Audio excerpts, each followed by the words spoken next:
Hi, madzulo abwino ndine Nesta the Black Teacher. Ndabweranso ndi ma updates a news zina ndi zina zazikulu zomwe zachitika. Ndinakamba dzulo kuti tikambeko za ku Malawi, tibwerere kumudzi tikambe za ku Malawi. Tinamva kuti ku Malawi, dziko la Malawi kapena boma la Malawi lasayinirana ndi boma la America chithandizo cha ndalama chokhuzana ndi Zaumoyo ku Malawi. Tikumbukire kuti America inathesa USAID. Okay? Ndipo America itathesa USAID, anayambiranso boma la Donald Trump kusayinirana ma agreements ndi maiko osiyanasiyana amene ankalandira chithandizo cha USAID. Anayamba kusayinirana nawo ma agreements anyowani osiyanasiyana. Ndiye pali ma agreements okhuzana ndi Zaumoyo za health. Mukumbukira USAID itachoka ku Malawi timadankhawa kuti kodi ma program ama ARVs zitithera bwanji, popeza ma ARV amene timalandira ulere amatipanga sponsor anali America. Ndiye kuchotsa chithandizo kotero kuti khala bwanji anthufe. Mukumbukira? So America ija yapanga boma la Donald Trump lapanga migwirizano ina yokomera iwo akunena kuti USAID ija simakomera imaononga ndalama zawo amatero, right? Ndiye apanga mapackage anyowani amene akuanena kuti America First Global Strategy. Ndiye mu America First menemu ali ndi health strategy through Bilateral Global Health Memorandum of Understanding with Malawi. Ndiye under this America First, ndimene akumayichulira America First Global Health Strategy, the United States is advancing a new model of global health assistance. Iwo wabwera ndi model yanyowani yoperekera chithandizo kwa maiko. Cholinga jawo akuti ateteze America pothandiza maiko amene kutha kuchoka matenda. Chifukwa ngati sitithandiza ife matenda atha kuyamba ku Malawi, matenda amenewo alibe za maboda azapezeka kuti afika ku America akutero. Ndiye afuna apereke chithandizo choti tizitha kupanga contain, tizitha kupanga manage matenda ku maiko kwathu. Okay, so today the United States and the government of Malawi signed a 5-year, 936 million bilateral health cooperation memorandum of understanding that sets a new course for national ownership, co-investment, and measurable results. Under the arrangement, working with the Congress, the United States akufuna to provide up to 792 million over the next 5 years to support Malawi's efforts to combat HIV/AIDS, malaria, and other infectious diseases and bolster disease surveillance and outbreak response. Malawi will increase its overall annual health spending by an addition of 143 million during the life of the Memorandum of Understanding.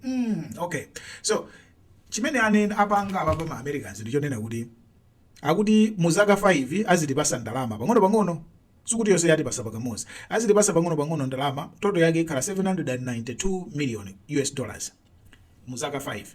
Koma akufuna kuti ife yonso tokha budget yathu tiziyika ku health ndalama za pafupifupi 143 million. Mu budget yathu tiziyika ku health pafupifupi 143 million US dollars. Ndiye kuti nthawi imene tasayinirana 5 years imene ya agreement US itipangira release ndalama, koma ife yonso budget yathu ya health tipange investing in health. Ndi zimene Donald Trump amanena, zimene amauza neto aja kuti inuyo ma members anetu nanunso muzipereka ma contribution samangodalira ife. Definitely that's the idea ya memorandum of understanding hii imene ndikuimvetsera ineyo. Atiuza kuti apereka chithandizo ku fighting HIV/AIDS, malaria ndi ma other infectious diseases. Koma ife yonso tasayinira kuti nafeso tipanga increase, tiwonjezera our overall annual health spending by an additional yowonjezera imeneyo 143 million US dollars yowonjezera. Chabwino mwaimvesa chifukwa ena mwabwera kuma comments tamva kuti zindalama zikubwera, America yatumiza zindalama ku Malawi. America intends akufuna kuti azitithandiza for the next 5 years.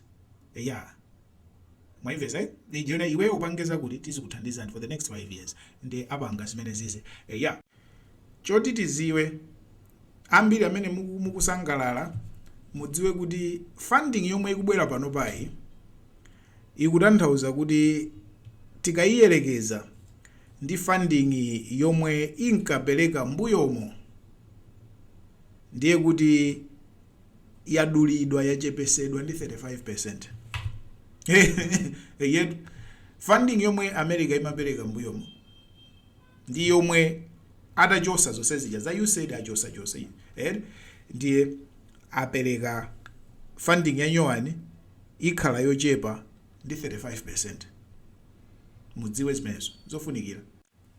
Nkhani ina yomwenso ndikufuna ndifotokozenso kuti anthu mumvetse ndi nkhani yokhuzana ndi mavisa. Tinanena mu nkhani ina dzanayo nena kuti America yatulusa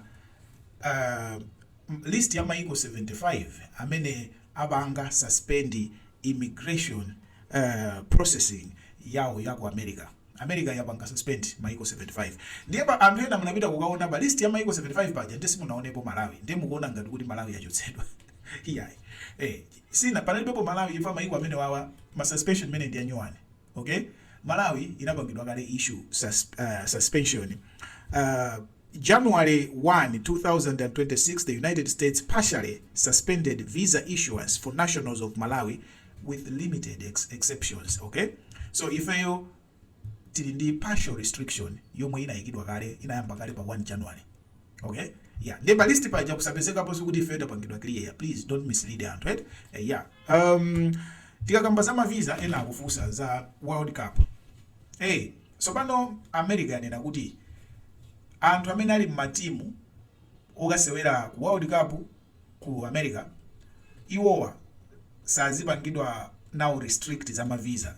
Kusanyeza kuti ma player, ma coach ndi ma technical staff onse amatimu amene akupita ku World Cup ku America sakhala ndi ma restrictions. Apitisa ma documents yawo onse akapangidwa process apita akasewere ku World Cup. Before kuli maiko kumene kwa Africa omwe ali pa list ya restrictions including enaso akuyeja ajena Iran akupita nawo ku World Cup, ajena Senegal akupita nawo ku World Cup, ajena Ivory Coast akupita nawo ku World Cup. Komano ali pa list ya ma banned visas. Ndiye anena kuti ma players ndi ma coach ndi ma technical staff wose saapanga nawo restrict apanga exempt. Komano ma fans amene akufuna kupita kukaonera mpira kugula tikiti sikokwanira kuti ndagula tikiti ndiye ndipita kukaonera mpira. Yeah, it's not enough. Mukayenera mukalowe through vetting akapange background checks akupase ni visa yo kapena akukanizeni zimenezo zilipo. Yeah, komano for the players and my team amene wali okay. Yeah, I hope ngani ziwiri zimezi ndazifotokoza momveka bwino kuti anthu mwazimvetsa. Yeah, to avoid misinformation ziko mkwambiri. Stay blessed.